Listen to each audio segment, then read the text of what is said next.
Diaries of a Madman. By What Must I Do? Chapter 158. Spending some quality time as Twilight's sex toy helped me forget the horrors in store for me upon waking. My memory was refreshed as soon as I opened my eyes and beheld a massive grinning golden dragoness who was staring right at me. I couldn't stop myself from flinching, but instead of trying to run like a normal person, I did my best to grin and say, "Good morning." "And a good night as well," she said with a terrifying giggle. Well, if the whimpers, moans, and wetting yourself were any indication. Oh right. That. I had some nice dreams, I said, trying my hardest not to blush and failing pretty miserably. "Dreaming about your handsome husband, she asked, almost sounding coquettish. "And no, I'm not. I'm not in a relationship," she gasped, and I immediately realized I fucked up. "We have to find you a husband." Thankfully, I was saved by the sound of a clearing throat. "Have you already forgotten, my lady?" a giant female dragon asked. That stopped Tintiglaya in her tracks and gave me time to finally look around. Unfortunately, it was just the three of us. "Does she have to go so soon?" Tintiglaya sighed. "I'm afraid so, my lady," the dragoness replied. Holy shit, am I finally free? I started to sit up, but the giant gold lady placed her claw on my chest and pressed me right back down. "My precious little hatchling isn't going anywhere without breakfast," she said with a nod. "Lord Pyrite was quite insistent," the chick said, her ear spines quivering.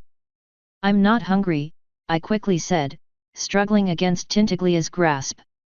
"Regardless, you need to eat," my mother said, finally grabbing me and carrying me back over to the pile of gems.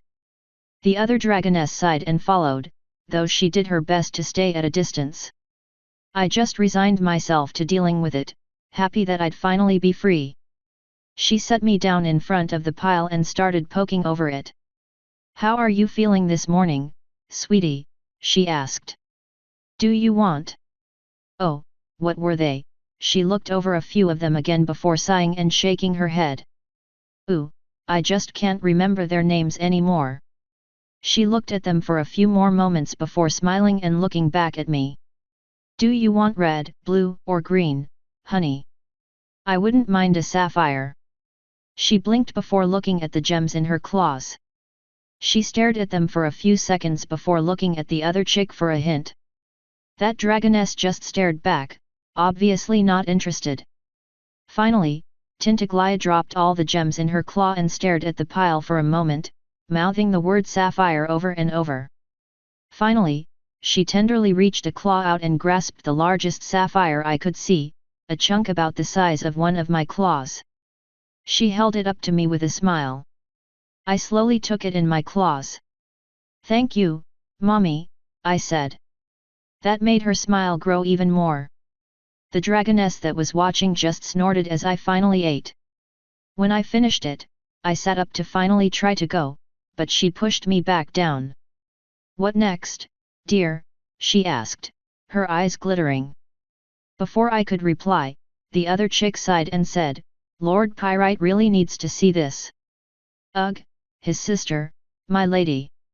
"Right. Now. Well, he can just wait," Tintiglaya said, glaring at her. "You can either go tell him yourself or wait for one of the others to come back." "They did come back, my lady. Hours ago. One of them was pretty badly singed." Her eyes moved around the cave for a moment before rolling and fixing back on Tintiglaya. "He's lonely and dearly misses his little sister. He would. Ugh, quite like to see her again. Well, I can't stand in the way of a big brother, even if he is my son." She sighed and eyed me for a moment again before snagging another gem from the pile and staring at it. "I think this is ruby." She held it up for me. "For the walk to your brother, my lovely little daughter," she said. I took the ruby she offered with a grin. "Thank you, Mommy. I'll come back to see you later." The other dragon chick snorted and muttered, don't count on it. Thankfully, Tintaglia didn't notice. She pulled me into a hug that I hastily returned, trying not to drop the ruby. I wasn't hungry, but I wanted to be able to leave as soon as possible. She hugged me for 5 minutes. Finally, the other chick cleared her throat again, which made Tintaglia finally set me back down. Next time you come visit, you should bring my grand hatchlings. Mama, the next time you see me, I'm not gonna be a dragon. You know that, right? She waved a claw. Oh, fire. Why would that matter? I'll love you no matter who or what you are, dear. You saved my one and only son, so I made you my one and only daughter as repayment. Her claws came together for a moment before she used one of them to pierce the palm of her other, drawing a small amount of blood. She placed the bleeding palm on my forehead. You are now of my blood, daughter. I will love you for all of time. I love you too, Tintaglia, I cautiously lied. I knew the crazy old lady didn't want to hurt me, but if she so much as touched my human body, she might break bones. I'd have to be extremely careful if Pyrite ever actually forced me to visit her, and I'd have to take extra care with my daughters if they came as well. She pulled her palm away and then tugged a loose scale out to hand to me. To remember me by, she said with a warm grin. I definitely won't forget, I said, taking it in the claw that didn't have the ruby. I had no idea where I would keep it until I could dump it on the ship, but I'd manage. It would basically be a badge identifying myself as Tintaglia's daughter if I ever needed it, though I was really hoping the need would never arise. Still though, there's nothing quite like having an ancient, 20,000-year-old massive dragon that loves you on your side. If I ever did decide to overthrow Celestia, I'd be keeping Tintaglia in my thoughts. Even if she couldn't get out of her prison, she could send a lot of help my way. Once I had that in claw, she gently picked me up and started slowly walking toward the entrance of her cavern. When we got there, she stared at me for a few long moments before pulling me in and kissing me on the cheek. She finally set me back down on my feet and patted me on my head. The other dragon grabbed one of my arms and started dragging me away, but Tintaglia grabbed my tail before we could get far and said, "One more thing, while I'm thinking about it." The chick holding my arm sighed in disgust and let me go so I could turn to look at my mother. She was rummaging in a pile of treasure near her. It took her a moment to find what she was looking for. When she did, she pulled it out with a gasp. Once she moved it close enough, I realized it was a necklace with Rarity's cutie mark on it. This was part of Bahamut's hoard. Since you helped heal my son, I believe you should get part of it. And as my daughter, I'm bequeathing this to you. Thank you, Mommy, I quietly replied, taking the element of generosity. She smiled ever so sweetly and ran a claw across my cheek, then finally pulled away. The other chick grabbed my arm and started dragging me back off again. I let her because I honestly wanted to get away as quickly as possible and never look back. That said, I couldn't stop myself. Before we were too far away, I finally did look back. Tintaglia's crazy eyes were honed in on me, watching my every motion. I had a feeling I would be getting a lot of letters from Pyrite asking me to come visit. Once we were out of view of the cave, the chick finally dropped my claw and then smacked the ruby out of my claw. I don't know what you did to her, but you're nothing. You're nobody. She may call you kin, but you will never be a dragon. You will never be a sister. I know. I never wanted any of this. I never asked her to adopt me and I never asked to be a prisoner here. I'm sorry that it didn't work out so well for you guys, but I'm not to blame. She snorted a blast of steam. So you say, outsider. But another outsider visited a few hours ago. An outsider that slapped Pyrite in the face. He told Pyrite to kill you and those watery freaks on the island to the south. Enjoy the warmth of Tintaglia's love while it lasts. You're on the way to the executioner. That stopped me in my tracks. What? You heard me. A visitor more powerful than anything we've ever seen ordered Pyrite to kill you. He's sent a dozen messengers to come get you. Tintaglaya wouldn't let them wake you up. I've heard he's been considering ripping the mountain apart to get you himself. He's going to tear you apart and we're all going to watch. And then we're going to burn Canterlot to the ground. It will be glorious. Now continue walking or you will be dragged. I did so, numbly. What she said, floored me. I barely took in the dark grins of all the female dragons around us as we walked further away from Tintaglaya. At the time, I found myself wondering if I could make it back to her lair and if she could protect me. I also wondered if that kind of life would be worth living, because there's no way anyone could teleport me back if I was still a dragon and rescuing me would be impossible. As we walked, I realized it wouldn't matter. The instant I stopped moving or cried out, they'd surround me and either kill me themselves or drag me to Pyrite. The only person I knew who was powerful enough to order Pyrite around and wanted me dead was Discord. What I couldn't understand is why he would make Pyrite do it instead of just doing it himself. Maybe that's how the sick bastard got his kicks. That just seemed like such a waste, though. He had been putting all of his pieces in order. What made him finally decide to end it? That's when I realized that I just decided to overthrow Celestia. I don't know if it was possible for him to watch my dreams or not, but if so, he might want to prevent me from ruining any of his longer-running plans. Still though, that wouldn't mean he couldn't just kill me himself. Something had to have changed, something I didn't understand yet. Something I would never have the chance to understand, given that I was about to die. I found myself clutching the necklace Tintaglaya gave me and thinking about Taya instead. It was nicer than thinking about my impending demise. Though I couldn't help but wonder how she would take said demise. I guess it would give her the willpower to fight on against Discord, not that it would do me much good. Any remnant of a soul or afterlife I might have had was going to be eternal suffering, so it didn't mean much. It wasn't surprising that I missed the entire walk up to the lava pool. My mind was completely consumed and I didn't even realize we were there until my escort forced me to stop. It was then that I noticed that we picked up several guards. They were all male dragons my size or larger and they were eyeing me with hunger in their eyes. That's when I remembered that dragons occasionally raped people to death. I started shivering uncontrollably as one of them flew off to get Pyrite. He was sitting on his throne, smoke billowing from his mouth. When the guard finally got to him, he roared and leapt off his obsidian chair and into the lava, sending waves of boiling hot rock across the cavern. He started sprinting toward me, the thick magma barely impeding his movement. Once he was close enough, I realized he had 3 new scars on his face. One was still leaking blood. He stopped directly in front of us, drenching us with magma. It felt like a burst of hot water. Then he grabbed me with his claw and wrenched me off the ground. "Who are you?" he hissed, his eyes narrowing. "What are you?" I'm Navarone."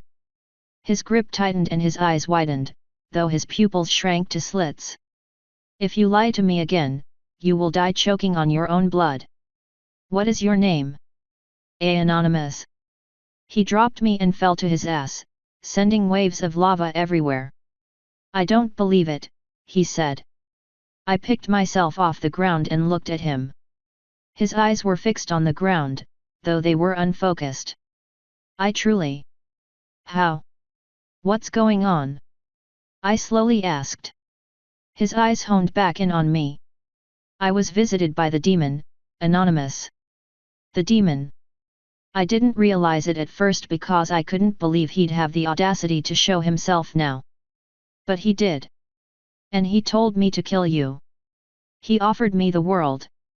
The entire world, and all I had to do was kill you to get it. A demon powerful enough to do this to me," he said, poking at one of his new wounds. "And all he asked is that I kill you and the elementals. If you're taking votes, I'm gonna say you probably shouldn't side with the guy who killed your father." He stared at me for several long, uncomfortable seconds before saying, "That demon can go back to Tartarus where he belongs. He stood back up and stared down at me. I want to know why that demon wanted you dead, human. Why is something so powerful that he can beat me, even now, afraid of you? Strength won't beat this guy, Pyrite. You can punch him or slash him or burn him all you want. Your rage just makes him stronger. It is the personification of conflict, a being of magic that grows stronger when there is fighting in the world.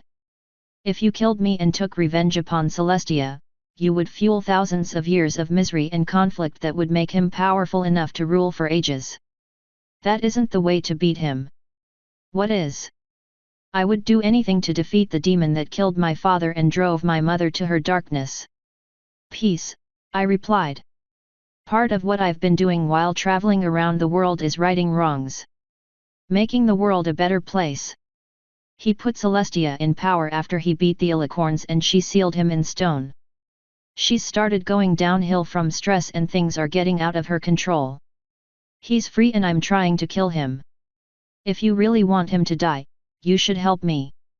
You and Spike are free to go, he quietly said.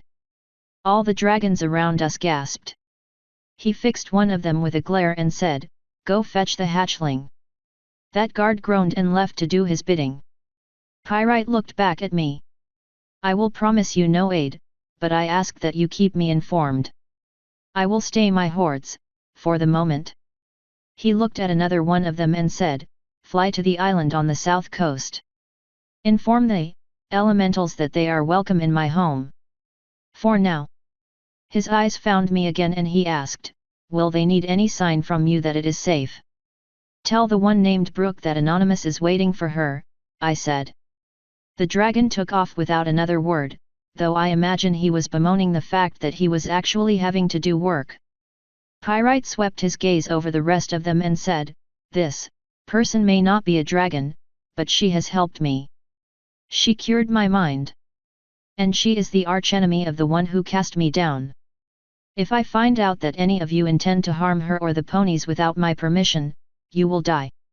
Dismissed. They walked away, muttering and occasionally looking back to glare at me. All of the eggs have been returned, human. Every single one was accounted for and have been returned to their respective parents. Even Spike? I asked. He grabbed me again and started walking back to his throne. He wasn't rough or anything, so I just rode it out until he was settled and he held me up. "Every egg was accounted for," he said. "Every egg. Spike was not on the list and no parents are missing him. His egg was never reported missing, as far as I can tell." "So? What? Are you saying his egg just fucking appeared in Canterlot one day?" He massaged his temple for a moment before very slowly saying, "He is Bahamut's son, Navarone. Bahamut intended to sell him into slavery. That's what started this whole mess to begin with. I wouldn't be surprised if Celestia hatched his egg on purpose so she could have Bahamut's heir on her side, living proof of what he had done." Jesus Christ! Have you told him yet? No, I have not. If you choose to tell him, I advise you tell him to keep it to himself. Bahamut is not popular here and his son would not be well received, even if the son was an unwanted accident sold into slavery. As it is, the old bastard still hasn't woken up. Now that the demon has come to declare you his enemy, I'll believe you when you say that he never will. I will leave it up to you to decide if you want to tell Spike or not. You better fucking believe I'm gonna tell him. He's wanted to know his whole life. The answer won't be what he likes, but that doesn't mean he won't wanna know. That is fair. Speak to me again before you depart, human. Until you are ready to leave, return to the caves. Spike should join you soon." I jumped off his claw, slowly flying back to the caves. My mind was racing and my body felt numb. Coming off the adrenaline high to end all adrenaline highs can do that, I suppose. Not to mention getting told that I'm apparently the archenemy of the thing that killed my entire race, of course. Oh, and finding out that one of my best friends was an unwanted child sold into slavery by a man I basically killed.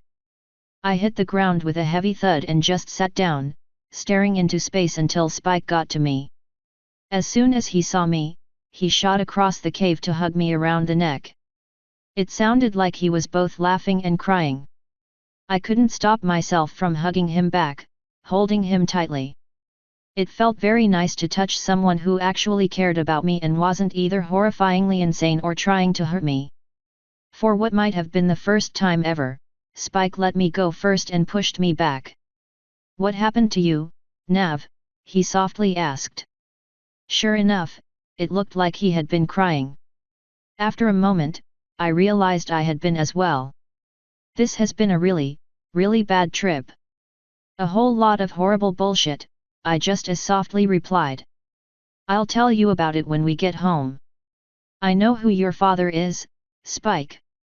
His eyes lit up and he smiled. "Really?" I very gently picked him up and set him down on the ground. "Do you know how this whole mess started, Spike?" I asked. "Who's my dad, Nav?" "Humor me, Spike. Please." He sighed and rolled his eyes.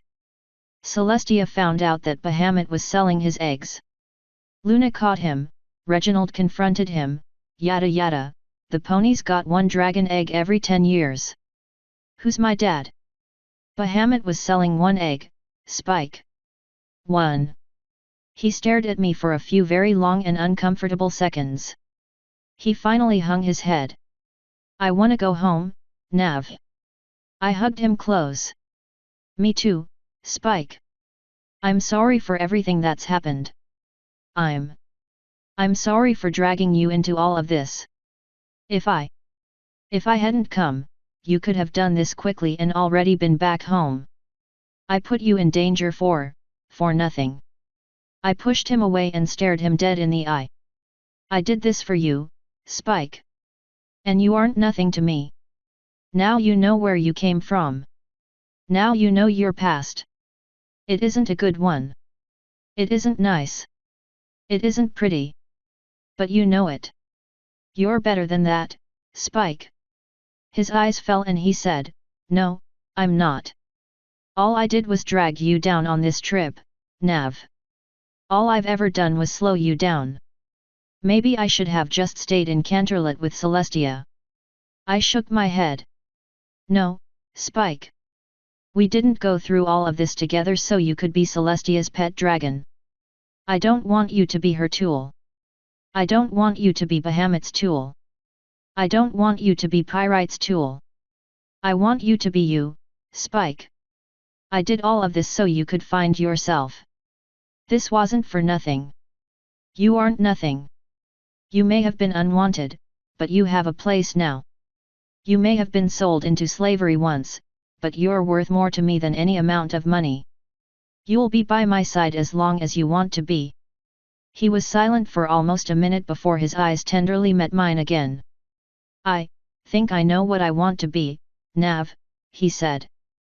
"Then tell me, so I can help you make it happen," I said with a grin. "I wanna be like you," he said. With that, he leapt up and hugged me again. It stunned me and I honestly didn't know what to say. After a few awkward seconds, I patted his back and said, "Then I guess I'll try to teach you." That just made him start laughing. That's how the elementals found us, about 2 hours later. I was completely exhausted and wasn't interested in moving and he had nowhere to be, so we were both just chilling in front of the lava lake. My mind was too exhausted to talk and he was too busy just thinking. Neither of us really noticed the elementals were coming until all of them were just suddenly there. "You've been crying," Flo said, her face slowly elongating to move closer to us. "It's been a long, painful trip," I dully replied.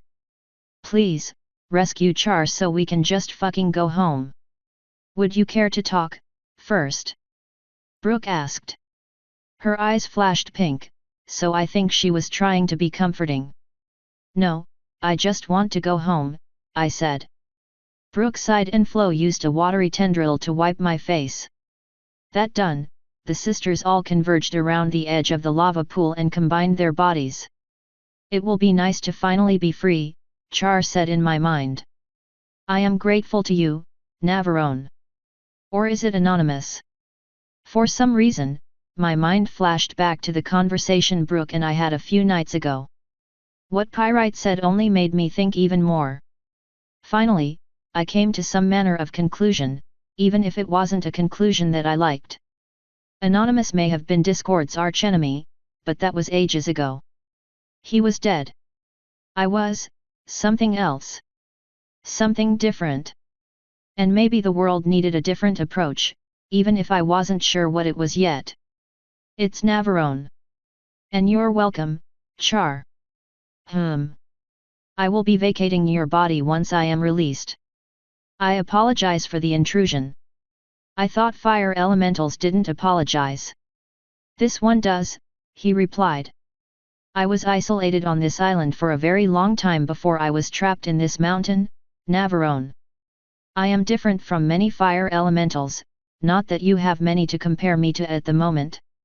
I am not afraid to admit mistakes, apologize, or show gratitude. I would have replied to that, but I heard a few giggles in my ear before someone saying, "Nay, Avi." Then I felt a small burst of wind caressing my ears, followed by more giggling. You've been a busy little bee, haven't you? Ari asked. I heard you made a few lizards unhappy. You'll have to tell me all the details. I might, once we get back to Canterlot, I replied. At the moment, I'm too exhausted to think straight. Too exhausted to think straight, you say? With that, I felt a few gentle brushes of wind, elsewhere on my body. You never have to think straight when I'm around, silly. Not anymore. I thought you were only interested in fire elementals. And Spike. That made the little dragon huddling against me flinch, but he didn't say anything. Well, I wouldn't mind showing appreciation to the one who's giving me two wonderful fire elementals to toy with. We have quite a long flight back, after all. I'll think about it, I cautiously replied. At the moment, I honestly wasn't that interested in sex. I didn't know if it was because I was too tired or if I had been a dragon for so long that my new hormones were finally in order. Either way, the thought didn't really appeal to me. I shall await your permission, she said, her voice tickling my ears and making me shiver. Ooh, here he comes. Spike and I looked back to the group of water elementals, who had finally shot a large tendril of water into the magma, sending steam flying everywhere. As we watched, it quickly withdrew from the lake. Once it was out, I realized Char was clinging to it with one of his hands. The water elementals slowly lifted him out of the magma like a crane. Where Blaze was tall and fairly thin, Char was short and bulky. He was slightly taller than Celestia and about as thick as the Naga. His horns curved down and around his head.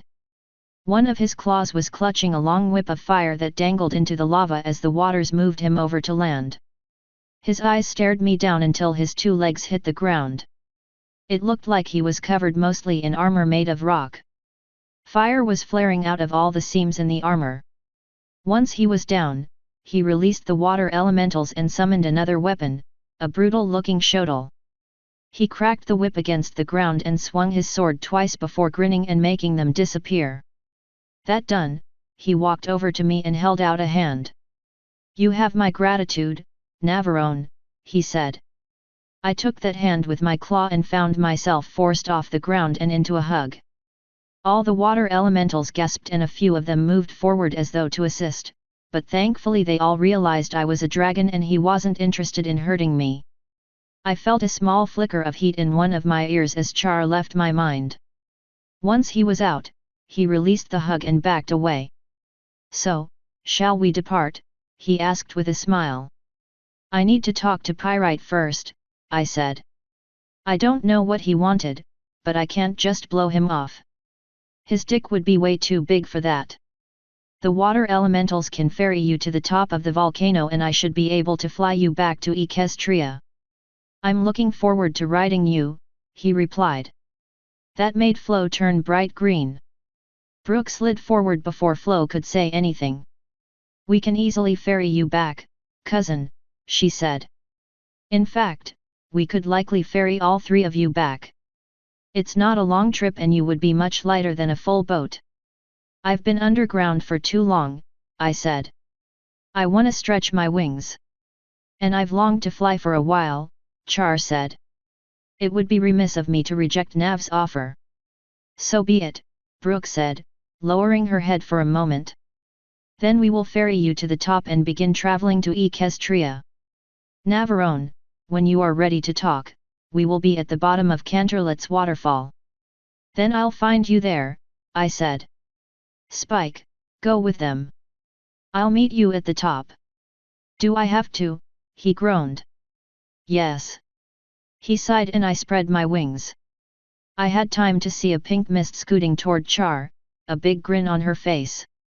He had already been warned about her, so I just took off and flew toward the middle of the magma lake. Pyrite watched me fly toward him with an unreadable expression on his face. He held up a claw when I got close and I landed on it. So you have rescued the one who held my mind hostage, he rumbled. Yes, we did, I replied. Peace will be an interesting thing, he said. As is being alone in my head once more. I know dragons crave battle and whatnot, but surely you guys get tired of it all. And if it means killing Discord, I'd say it's worth it. Perhaps. That demon is an ancient thing. A powerful thing. Having it on my side might be valuable. Chrysalis made the same choice, you know. He offered her everything she ever wanted, then delivered in the most horrifying way possible. She regrets her choice to this day, over 6,000 years later. I've never been one to make deals with devils. Especially one who murdered my kin. Do you truly believe you can beat it? I really hope so, I said. It's been a long time coming, that's for damn sure. Then I will choose to believe in you. For now. Spike has been taught how to send and receive messages to and from any dragon or unicorn. If I have need of your knowledge or your presence, I will send a notice through him. I will try to avoid wasting your time, as long as you are using it to defeat that monster. I don't know how much more knowledge of mine you need, but okay. Likely very little. Reginald is currently getting his cave in order for an extended absence. He will be returning here and filling me in on much of what I missed since the birth of Equestria. One of the things he told me is that you possess an airship. If I request your presence again, you may bring it, though your crew will stay on board until you leave. Are you only going to request me for your mother? Our mother. Remember that, human. She has claimed you as her own. And likely. I might have a task or two that I need done outside of Iceland that a dragon cannot do. You would be rewarded handsomely if you choose to assist. Oh boy, more side quests. Okay. He stared at me for several long seconds. I stared right back.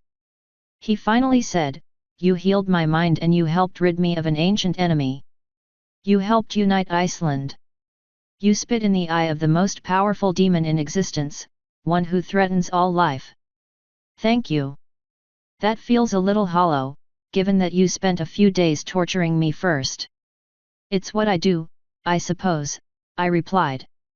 Then I am looking forward to hearing about more of your deeds. Return now to Equestria, human. I will call on you in time. I didn't waste time replying and just took off, finally flying out of that smoky and disgusting volcano. The air gradually became more clear as I got closer to the surface until I crested the top and beheld a single pink water elemental, Char, and Spike. I landed next to the three of them. So who's ready to go home? I asked. I think I'm fine right here, Mist said, reaching a tendril out to stroke Char's side. He eyed her for a moment before looking back to me. Mist has been telling me about Canterlot, he said. I'm looking forward to seeing it. And I really want to talk to my Celestia, Spike said. I'm ready when you are. You can play with Char all you want in Canterlot, I told Mist. Now go on, shoo. She giggled and stroked his face, creating a small amount of steam, before taking off down the mountain. I slowly looked at Char. For some reason, he was grinning. I do not share my brother's distaste for water elementals either, Navarone, he said. They are very different, but they were created to be very different. It is through no fault of their own. They have some good points and some bad. I will choose to make my own judgments about the ones you have found. Blaze snorted in my mind. Hey man, you do you, I said with a shrug. How's Eri taking it? I already have one fire to play with, she said. I don't mind sharing the other one with that wet hussy. Especially since I have the one she really wants already. Well, alrighty then. Whatever. Let's go. Char walked over and carefully sat on my back. He barely weighed me down at all, which might have had something to do with being made up mostly of fire. Spike and I took off and I quickly felt an extra blast of air under my wings, propelling us forward much faster than we could normally go. I had a feeling that with the extra speed boost Eri was giving us, we could probably make it to Canterlot before night. I was really looking forward to being back in my own body again, even if it was disfigured. The wind in my ears made talking impossible. Eri caressed me in every way she could, but she kept it as non-sexual as possible for me. Spike was blushing up a storm for the first hour of flight, so I had a feeling she was caressing him in a few lewd places. I'd be willing to try things with her later, but only after I had some time to recuperate from that hellish place. After several hours of flying, we finally hit the equestrian coast with about 2 hours to sunset. The angle we were flying at put us right over a large coastal city. We flew over it and got to watch them try to scramble a flight of Pegasus guards before we passed the city entirely. That made me wonder about Equestria's combat readiness, but it didn't really concern me. About half an hour after we hit the coast, we found ourselves at Canterlot, where it was currently snowing. I thought about landing back on the mountainside and letting Twilight and Taya come to me again, but in the end, I decided a flashier approach would be more fun. So instead of landing well outside the city to avoid freaking anyone out, I landed right in front of the palace with what looked like a large fire demon on my back. Spike touched down next to me, looking a little concerned. Given that we almost immediately got surrounded by guards, I could understand that a little. Hello, everyone, I politely said. Would someone be willing to send a message to Twilight Sparkle and Princess Celestia for me? Who's asking? The guard with the fanciest helmet asked. Thankfully, I didn't have to answer. Celestia herself came trotting out of the palace with a large smile on her face. Welcome back, Spike, she said. Guards, there's no need for alarm. Char finally slid off my back and I stretched my wings as the guards cautiously backed off. I don't even get a hello? I asked with a small grin. Celestia fixed me with a very cold stare. Twilight will be notified of your arrival. Her eyes became warm again as they moved back to Spike. I would like to talk to you, my son. Please, come with me. Spike didn't move. I think I'll wait for Twilight to turn Nav back, actually. That made Celestia's eyes narrow very slightly. After such a long journey, you'd prefer to stand out here in the snow, she asked. Come along and I'll get some hot cocoa brewing.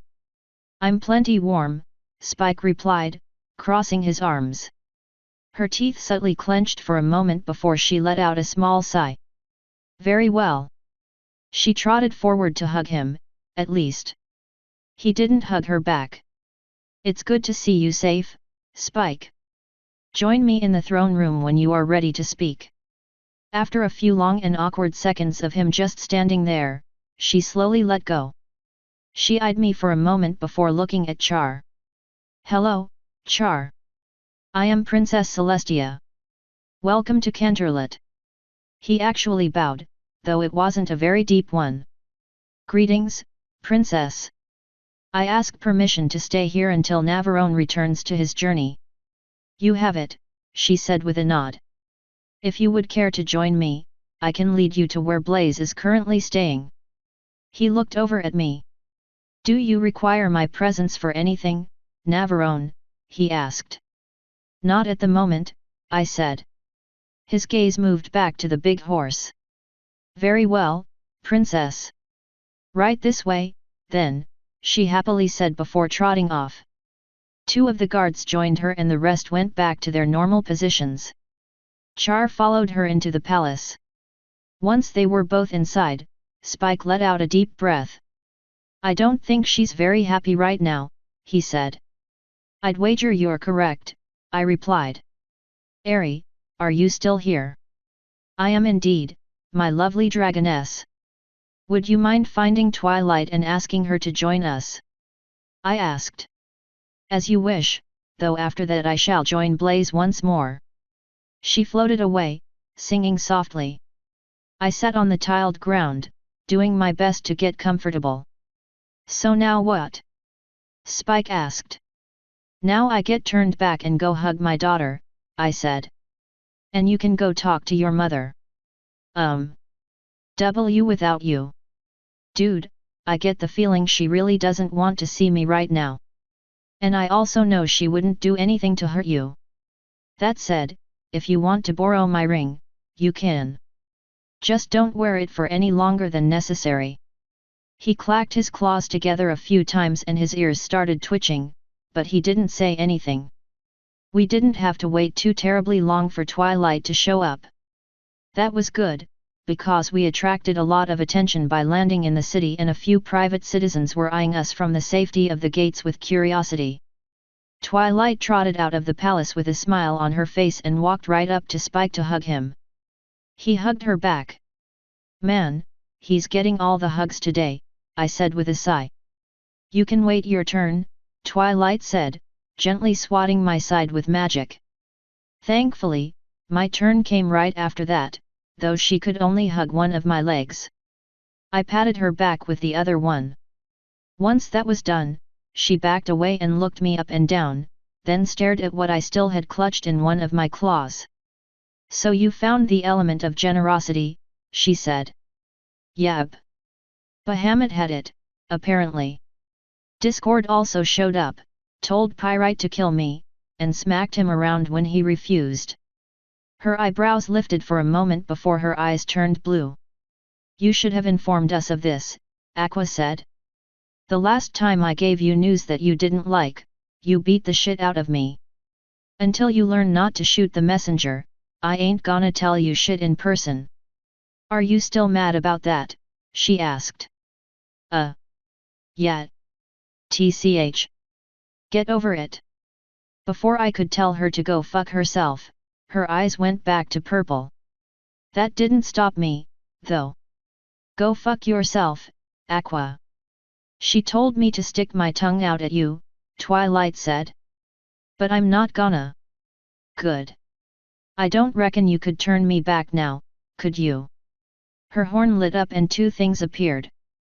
One was a bag with clothes in it and the other was the alicorn amulet. It's a good thing I got this back last night, she said, slipping it on. Celestia confiscated it when she... Well, never mind. Are you ready? Yep. Her eyes closed and her horn lit up. A burst of red light hit me. A few seconds went by and her eyes clenched shut tighter. Then she grimaced and lifted a hoof to her head. Finally, I heard something crack and looked down to see the tiles under her hooves breaking. What would have been my eyebrows lifted and she finally groaned and a huge burst of energy smacked me dead in the face. It threw me back 5 meters and sent my human body rolling. I ended up on my naked stomach, smoking slightly. When I achingly looked up, Twilight was on the ground and Spike was kneeling next to her, concern on his face. She blinked a few times before slowly getting to her feet and looking at me. When she did, her mouth dropped and she lifted a hoof to her face. That made Spike look up as well and he gasped. I looked down at my arms and my chest and saw nothing wrong. Then I looked back. Twilight, why do I still have a fucking tail? I don't. I finally pushed myself the rest of the way off the ground and got a better look at it. It was about a meter long, not terribly thick dragon tail sticking out of my lower back, right above my ass. One of my hands slowly caressed it, just to see if it was really there. Sure enough, I felt the smooth white scales under my fingers. My eyes very slowly found Twilight's eyes again. Can you fix this? I don't know. Rage instantly burned into my mind, but I calmed myself quickly. I've spent enough time being angry. I took a deep breath and slowly let it out. Give me my clothes, Twilight, I said as calmly as I could. Nav. I looked at Spike instead. He gulped and tossed me the bag of clothes. I opened it and started getting dressed. My shirt hiked up a little around the tail and my pants wouldn't pull up all the way, but at least I was fully clothed. With that done, I spread my wings and took off toward the ship. Unfortunately, my feet were immediately grabbed by magic and Twilight floated me back down. Nav, I'm sorry. Twilight said, running forward to hug me. I slowly hugged her back, patting her mane softly. It's okay, Twilight. Try to fix it if you can, I quietly replied. If you can't. It's okay. No, it's not, she whispered. You're right, it's not. It's something I'll come to accept. Take some time and rest. Do a little research. See what you can find. She took a deep breath before finally letting it out and releasing me. Okay. Okay, I can do this. She finally reached up to her neck and pulled the alicorn amulet off. I'll go back to my lab and start looking right away. Will you be on the ship? I took a moment to look back at my dangling tail. It was just barely hitting the ground. Yet. My wings spread again and I looked back at her. Homecoming's a bitch. She weakly smiled. So much for my luck, huh? I think you can keep it. Maybe for now, I said. I'll see you later, Twilight. She sighed and nodded. I finally took off again, flying up to the ship. My tail made flying weird and kept throwing me even more off balance, though it wasn't enough to make me fall. You could try cutting it off, Blaze finally said. Though I imagine it would grow back in time. Especially if I was in you. I'm not allowed to have nice things. I figured you would have realized that by now. True. The ship was docked at the palace, so it wasn't a very long flight. It was snowing and cold as fuck besides, so the deck was abandoned.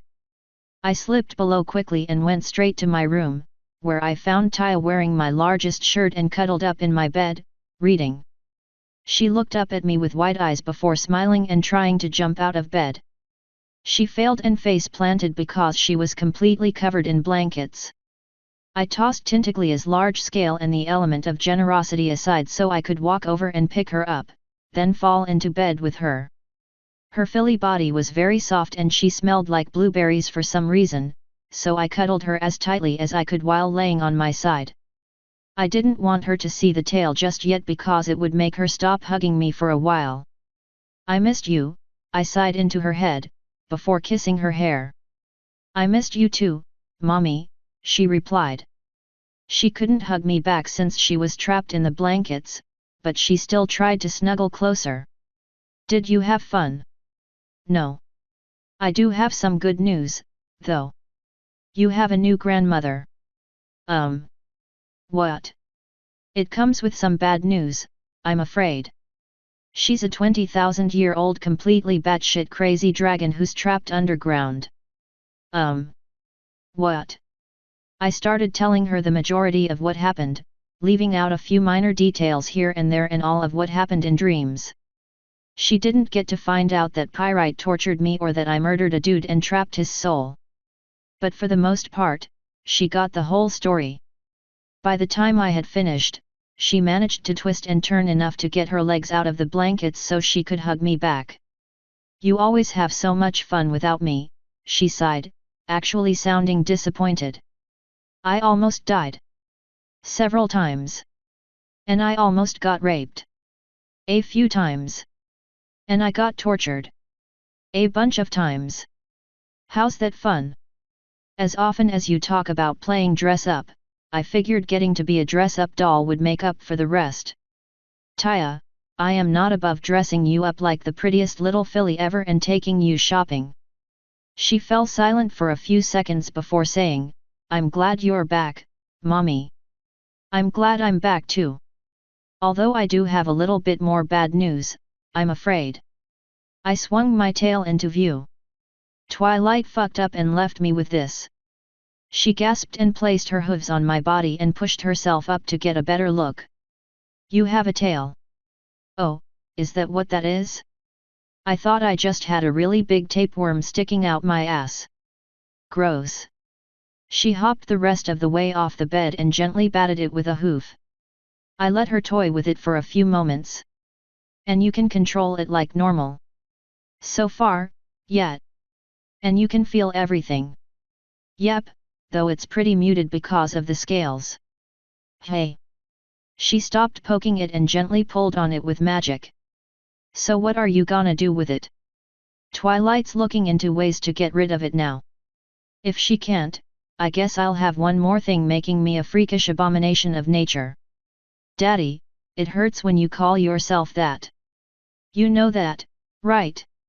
Hurts who? I asked, finally spinning over and accidentally smacking her in the face with the tail. It also hit the wall behind me before settling down against my legs. Me, she quietly replied while rubbing her nose. It hurts me to know you hate yourself so much. It hurts me to know you think you don't belong, even now. Well, I mean, I literally don't belong, but... I sighed and reached out to pull her into me again. Unfortunately, she backed away from my grasping hands. Taya, I have to cope with all of this somehow. That's part of how I do it. I'm sorry I'm not happy about all the forced changes my body has been through. She slapped a hoof against the floor. You don't have to be happy. But just because you don't like what's happened doesn't mean you don't belong anyway. You're a hero. A noble. You're one of the most powerful people on the planet. And you're my mommy. I could never love a freakish abomination of nature, but I love you, Mommy. And I'll always love you, no matter what happens. I sighed and withdrew my arms. I've hated myself and considered myself an outsider for so long that returning to the fold won't be easy. You do the impossible all the time. I believe in you. I slowly held my arms out again. She walked forward with a grin and hugged me. I leaned in to kiss her on the head, right behind her horn. You mean everything to me, Taya, I whispered. For some reason, that made her giggle. I'll learn to fit in for you. Good. Now why are you wearing my shirt? I finally asked. It was cold. You have your own clothes. Yeah, but they don't smell like you. Great, now I'm going to have to clean her hair out of another shirt. I reached down to her back and started peeling it off. Once I did, I realized she was also wearing a pair of my panties for some reason, though they barely fit her. And these? I asked as she let me pull the shirt off. That made her blush like crazy and she used magic to pull them down. And no reason. Ahoy! Note to self, wash those extra hard. Well, if you're still cold, come on up, I said, scooting back and patting the bed next to me. She joined me with a smile, though the blush was still there. I threw the blanket over the two of us and cuddled her. It's good to be home, I happily sighed. She grunted softly in reply before hugging me back. I woke up well before she did, of course. After carefully extricating myself from the bed, I grabbed a towel and went to take a much-needed and very hot shower. That's when I was unfortunately reminded that I had a tail.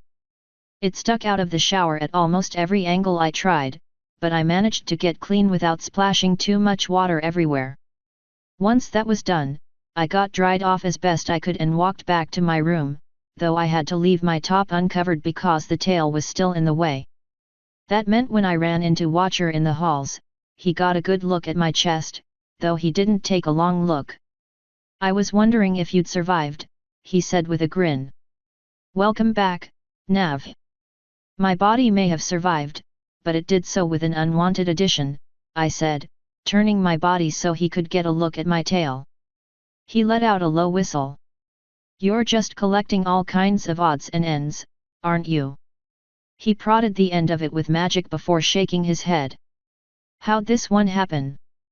Twilight's spell to turn me back malfunctioned, I guess, I said, straightening myself.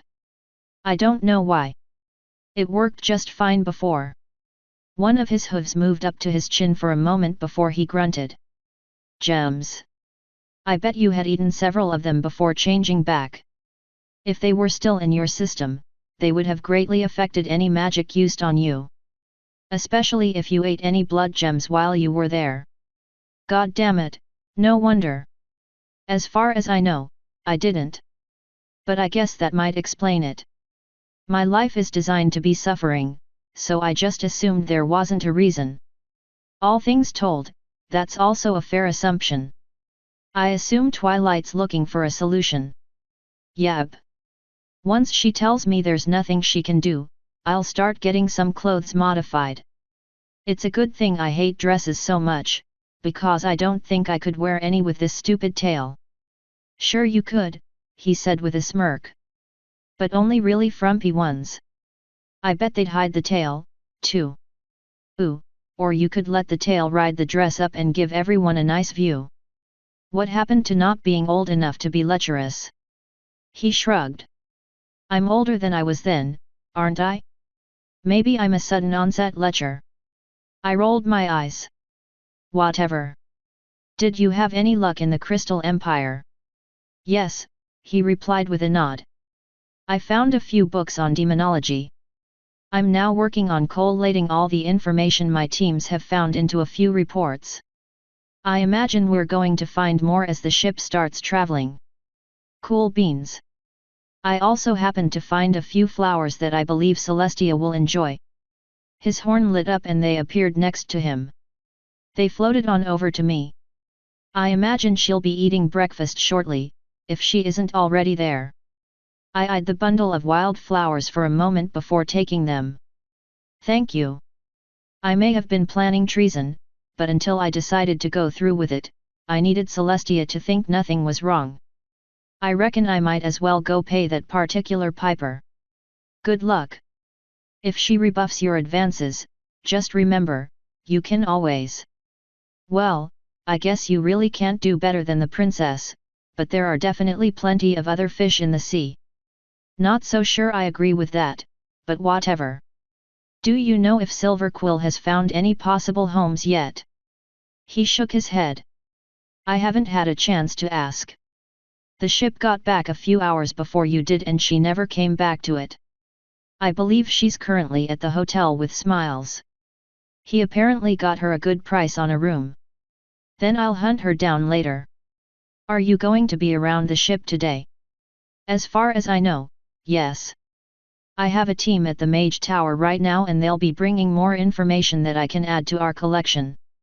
Once that's done, I'll probably see about cashing in a few more of the invitations I'm getting for being your vassal. K. I was just hoping you'd be able to go with me to check out any possible houses. If I'm around, absolutely, he said with a nod. Especially if it means I get first dibs on room picks. I'll make sure you get one with a view of a pool, I sarcastically replied. That way you can watch all the mares go skinny dipping. It's good to serve under somebody who looks out for me. Just let me know when you're ready. You got it. That seemed to be the end of what he had for me, so I finally made my way back to my room and got dressed in the nicest skirt and blouse combo I had that fit around the stupid tail. Another little tidbit I very unfortunately discovered is that panties didn't want to stay up around the tail, so I had to go without any. That wasn't currently a problem, but I knew it was something I'd have to get rectified in the future. I grabbed the flowers, kissed my sleeping daughter on the forehead again, and went to go bother Celestia. The two guards at the entrance to the palace started to salute, but they stopped when they saw my tail and just stared at it. Since that's about what I was expecting, I didn't let it get to me and just kept walking. The path to Celestia's dining hall was a familiar one. My feet tread down it as my mind wandered. I wasn't quite sure how my meeting with her was going to go, and I really wasn't looking forward to it. Unfortunately, it had to happen, and the sooner the better. When I got to the door, there were 2 guards in front of it and it was closed. I unconsciously smoothed my blouse for a moment before stepping forward and smiling. "Is the princess in?" I asked, trying to sound nice. "She is, lady. You have a tail." "Yes, I do." The other guard need the one who said that in the side, and he cleared his throat. Please, go in." "Thank you," I said with a nod before letting myself in. Celestia was sitting in her typical spot, sipping on tea. She did not acknowledge me. I closed the door behind me and turned to her with a grin. "Morning, sunshine." She set the tea down and looked at me for a moment before going back to eating. I walked over to the table and set the flowers down next to her, then joined her in sitting. A bit of magic grabbed a single one of the flowers and she floated it over to her nose. Once she had its scent, she ate the damn thing. "Good morning," she evenly replied. "So, how's the tail treating you?" she asked. "It's super annoying," I said, adjusting myself on the seat. Thankfully, it had an open back, so my tail just slid right through. Armchairs would probably be ruined forever now, though. Half my clothes don't fit and I accidentally smacked Taya in the face with it. A very tiny smirk came over her face, which pissed me off and made me reconsider getting back in her good graces. "I don't reckon there's anything you could do about it, is there?" "I'm afraid not," she immediately replied before going back to eating. She ignored the rest of the flowers. "So, I spoke to Spike last night." "So, we had quite an interesting conversation, too. You were mentioned once or twice." "So, it seems that my son has quite an interest in you, Nav. Celestia, you can either talk with me or talk at the air. If all you want to do is be a child, I'll leave. There are not many who would dare to speak to me in such a manner. I've been in the minority for a while. So do you want to skip all the petty little bullshit and jump straight to the angry sex, or should I go? Communication is a very vital part of every relationship, Navarone. It is not petty little bullshit." "Oh, does that mean you're going to let me talk instead of cutting me off every time I try to say something?" She stared at me in silence for a few seconds before going back to eating, though it looked like she picked up a hint of a blush. "I came here to apologize for being rude. I want you to understand that I'm not apologizing for what I actually said, just how I said it." "But you're not going to apologize for talking to my sister behind my back, almost starting a war, and turning my son against me?" "No, I wasn't planning on it." "I see." She went back to eating. She either obviously wasn't expecting company or snubbed me on purpose, because there weren't any other plates set up and there was only enough food for her fat ass. After a few minutes of mostly silence, she daintily dabbed at her mouth with a napkin. "You understand that I am in a very unpleasant position right now, Navarone?" "Yeah, I bet. And you realize that it is because of you that I am in said position. You put yourself in that position, Celestia. You knew I was going to Iceland with Reginald. You chose not to tell me anything. I was almost killed, almost raped, and repeatedly tortured because you didn't tell me anything. How hard would it have been to tell me the truth? I could have avoided dealing with Reginald and I could have avoided even speaking to Bahamut. Hell, how are you even in a bad position because of this? The only one here that suffered at all is me. I lost my leverage over the dragons. I lost my son's trust. Pyrite could attack me at any moment now and there's nothing I could do to defend Equestria. You turned an entire nation into a hostage. Again, due to lack of information. If you had given me the full story as soon as you knew I was going to Iceland, I wouldn't have invited Spike, I wouldn't have invited Reginald, and none of this ever would have happened. But life isn't so easy when you can't push the blame for your failures on someone else, is it? Her eyes narrowed slightly. It doesn't matter too much anyway, since Pyrite said he'll cool it until discord is dealt with. I'll admit that I went above and beyond what you were expecting of me, but that's because I wanted my ignorance corrected. Since everything I learned was something you knew, you could have avoided all the problems we ran into. Have you ever considered that I didn't want Aniponi to know any of this, Nav? That's why I had the records expunged. So you don't trust me? She leaned back in her seat and placed a hoof on the table. After a few seconds of thought, she quietly said, "It's not that I don't trust you, Nav. I don't want you to think ill of me. What happened with the dragons was not a pretty situation and I came out of it looking worse than I would have liked. I think the word you're looking for is evil." Her eyes flashed and she started to say something, but I continued, "You were holding unborn babies hostage, Celestia. You can say it was for a good cause all you want. They were still unborn children, complete innocents. I took the only option I had. If you can't accept that, so be it." I shook my head. "I understand why you did it, Celestia. But if you had told me what you did instead of letting me find out on my own, it wouldn't have seemed like you were hiding it. After everything we've been through, after everything I've done for you, it feels like you still don't trust me. And I'm suffering because of it. Hell, the world is suffering because of it. Can't you see that's a problem? I respect honesty. Telling me what to expect would have made everything go much more smoothly." She sighed and hung her head. "Honesty is not a virtue I've had the luxury of having, in recent years. I've spent 1,000 years alone, Nav. Even now, after Luna has been back in my life for years, I'm struggling to adjust. If I had taken time to tell her everything I should have told her, I believe much of what happened could have been avoided.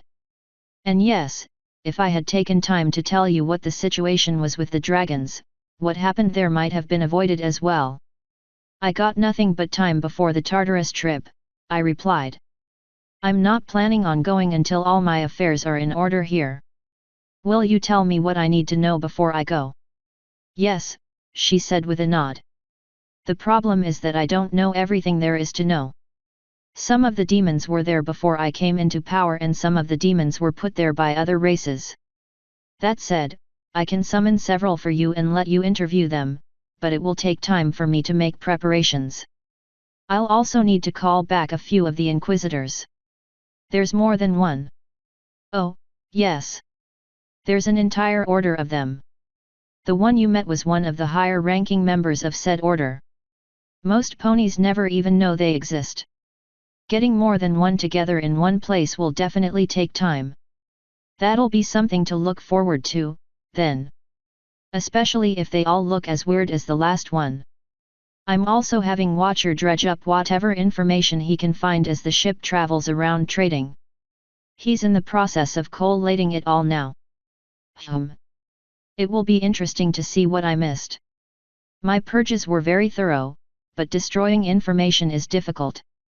All it takes is a scrap to make ponies start asking questions.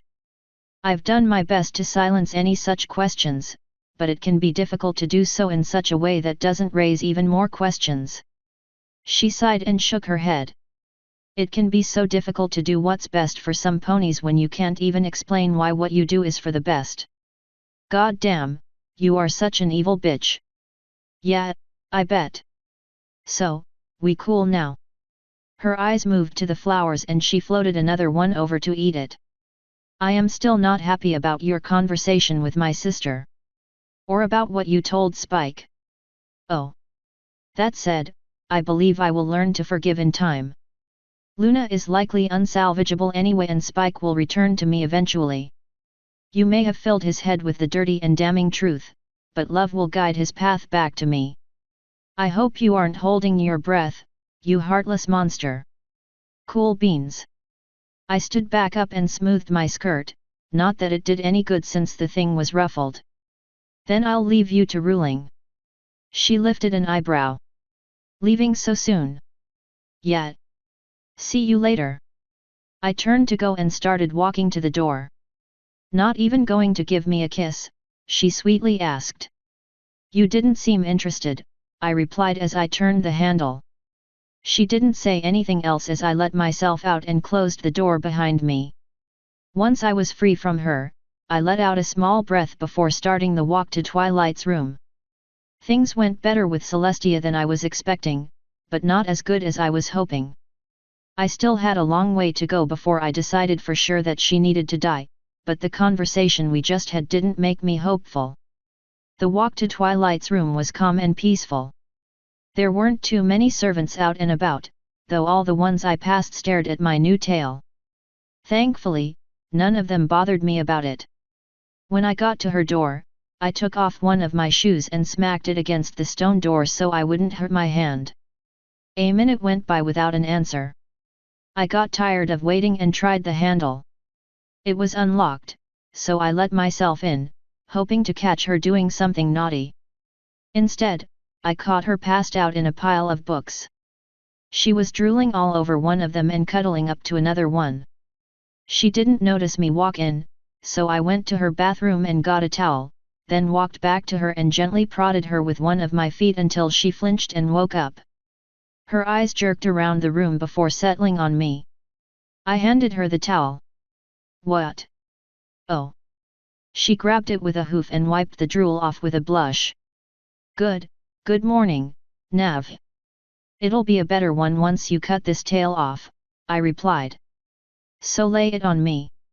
How are you gonna fix it? Her ears drooped down and I felt my stomach curl. I couldn't find anything. Oh. Did you ever talk to Kot? Nav, I'm so sorry. I had no idea this would happen. Yeah, I know. It wasn't your fault, Twilight. It's just another bit of proof that my life was designed to be suffering. No biggie. So. She hopped off the ground and hugged me. Don't say that, Nav, she whispered. Not unless you think your time with me is suffering, too. Twilight, you're too soft, cute, and cuddly to cause suffering, I replied, hugging her back. And that thing you do with your horn is amazing. But. No buts, Missy, she quickly said. You have an amazing life surrounded by awesome friends and beautiful lovers and a wonderful daughter. You have a few setbacks here and there, but nothing you can't get around with plenty of support.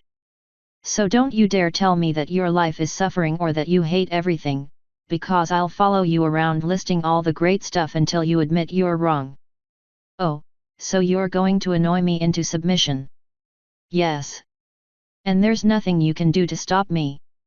So don't push me, Missy. Fine. But only because you're absolutely adorable. I finally let the hug go, but she didn't reciprocate. So what about Kot? That made her let go, finally. I believe we figured out what exactly her curse is, she said. Her left paw seems to permanently open and unlock everything it touches while her right paw seems to permanently close and lock everything it touches. Gloves seem to stop the effects. What about the guard she touched? I asked. I haven't been able to find him and she's not in a hurry to touch anyone else. I assume, given what you were able to do with it, it will make whoever she touches either truthfully answer every question you ask or never talk again. Since guards typically don't talk when they're on duty, finding him won't be easy. At the moment, there doesn't seem to be any way to reverse the effects anyway, so it wouldn't matter. Then she's going to have to be extremely careful from now on and wear gloves at almost all times. She already knows. And she isn't happy about it, either. Yeah, I fucking bet. Is she still staying with Fleur? She nodded. For the moment.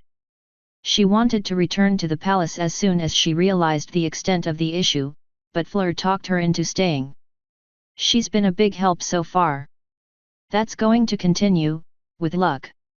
I'll go and see them today. Until I get a house here, I'm going to have my people spread around the city. Her eyebrows lifted. I didn't know you were planning on buying a house in Canterlot. I decided to do it right before I left. I asked Silver to check out the housing market while I was gone. I'm hoping she'll have found something to fit my specifications. Which are what, exactly? It'll need enough room to hold my guards, my crew, my vassals, and all the other random people on the crew. It'll also need a skydock and possibly some kind of warehouse to store trade goods. Everything else is optional. She quietly whistled. That's gonna be a tall order, Nav. There are houses like that out there, but there aren't many and they aren't cheap. I know you're well-to-do, but are you sure a house in Canterlot would be worth it when you already have a fortress in Ponyville? Sure, it doesn't have a skydock or a warehouse, but you could have them built. It would also be a lot closer to the Everfree.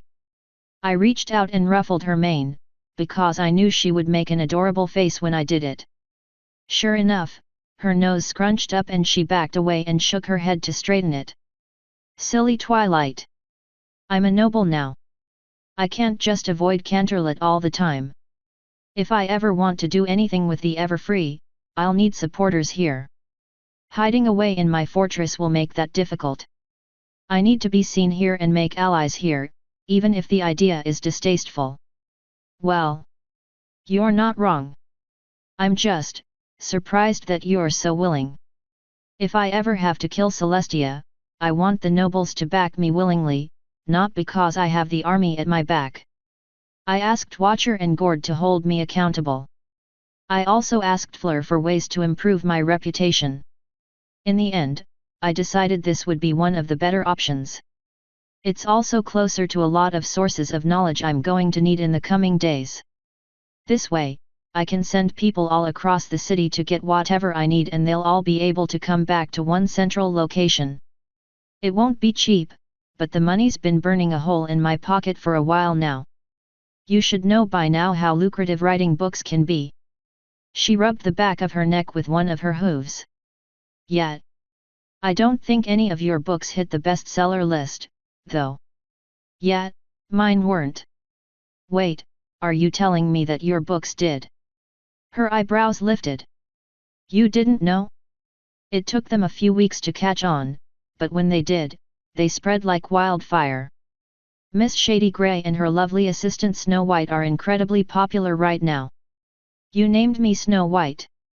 Nav, I gave you signed copies of all the books. Are you telling me you haven't read a single one? I've been busy. She lifted an eyebrow. Look, I didn't want to read sex books about myself. I do have the books, it's just. Well, I thought reading them would be awkward.